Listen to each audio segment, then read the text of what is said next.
Kung sumasakit yung tiyan mo sa whey protein, bawal ka ng dairy, vegan diet ka, vegetarian ka, gusto mo plant-based na protein kasi nag-workout ka, nag-exercise ka, nagpapalaki ka ng katawan.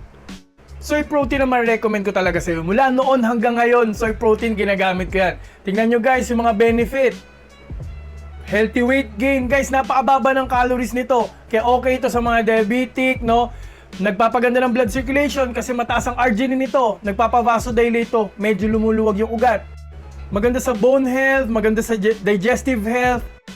Panalong-panalo rin para sa heart natin.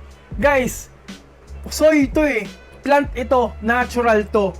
Kaya kung gusto mong makatipid, kaysa mag-whey protein ka, mag-soy protein ka ito. Merong buy one, take one pa dyan guys. Tingnan nyo naman, inexpensive. Mas mura, 300 plus lang to. Makapag-build ka ng muscle size, increase strength, no? Sa ating mga nag-build ng muscle, sa ating mga nag-workout, nagbubuhat, bagay na bagay ito. And guys, for me ito ang pinakamasarap na soy protein na nalasahan ko. So far, sa kahit tagal-tagal ko na umiinom ng soy protein na iba-ibang brand, including yung ON. Ito ang pinakamasarap, promise. Kaya guys, ilalagay ko yung link dyan sa baba, itry nyo na to, hindi kayo magsisisi. Napaka-affordable pa. Okay? Click the link now.